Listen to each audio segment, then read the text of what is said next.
C'est vrai qu'on entend tout et n'importe quoi et son contraire sur Didier Raoult qui divise toujours autant les internautes, énormément de réactions à son intervention sur BFM tout à l'heure, rediffusée dans quelques instants.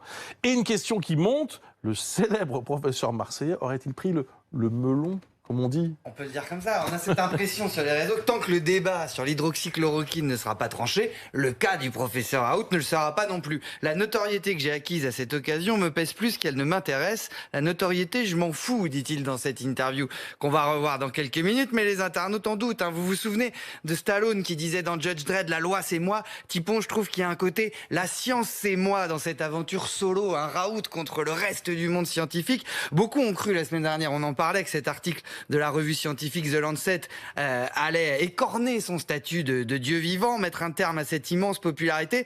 Et on apprend cette semaine que cette étude est complètement biaisée. C'est donc reparti pour un tour. On n'en sort pas de ce débat. Victoire, crient les pro-Raoult. L'OMS annonce cet après-midi la reprise des essais cliniques sur l'hydroxychloroquine. Et regardez cette photo prise ce matin dans les rues de Marseille, 8e arrondissement. Bravo Raoult, tout simplement. Alors, peut-être qu'il ne sauvera pas toute l'humanité, mais en tout cas, aux Marseillais, il leur a donné beaucoup de fierté. Dans la vidéo qu'il a postée hier sur le web, un passage fait énormément réagir. C'est un moment où il passe pour un fanfaron, on peut le dire. Il dit texto « L'élite, c'est moi ». Et pourquoi pas? C'est vrai qu'il a le CV pour prétendre au titre, professeur Raoult. Nous sommes donc sur la fameuse chaîne YouTube tout à sa gloire de l'IHU Méditerranée Infection. Et en effet, dans l'épisode d'hier, vu plus d'1 demi-million de fois, on demande au docteur pourquoi les élites ne l'aiment pas.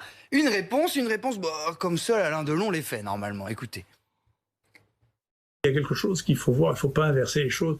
Il y a une haine des vraies élites. Les vraies élites, c'est nous, en réalité. Donc les gens disent « pourquoi les élites vous aiment pas ?» C'est pas les élites qui n'aiment pas, c'est eux qui n'aiment pas les élites. Moi, je suis une star des maladies infectieuses.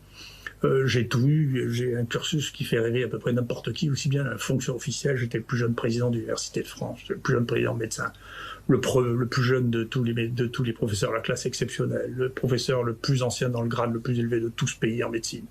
J'ai tout eu dans ma vie. Donc, si vous voulez, c'est moi l'élite. Mais ce pays, de temps en temps, a des crises dans lesquelles il veut décapiter son élite. C'est moi l'élite, vous doutez bien que la punchline a été aussitôt reprise sur Twitter, caisse de grève, il y a eu le GIF bien sûr, et puis on a eu un extrait reboutiqué avec une autre vidéo, attention à coller, alors méfiez-vous, le professeur Raoult est-il à gauche ou à droite de l'image? C'est la question que posait cet internaute, regardez.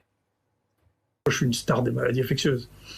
J'ai tout eu, j'ai un cursus qui fait rêver à peu près n'importe qui, aussi bien la fonction officielle. J'étais le plus jeune président de l'Université de France, le professeur le plus ancien dans le grade le plus élevé de tout ce pays en médecine. J'ai tout eu dans ma vie. Donc, si vous voulez, c'est moi l'élite. Il est au moins devenu une star. Ah oui, ça c'est sûr.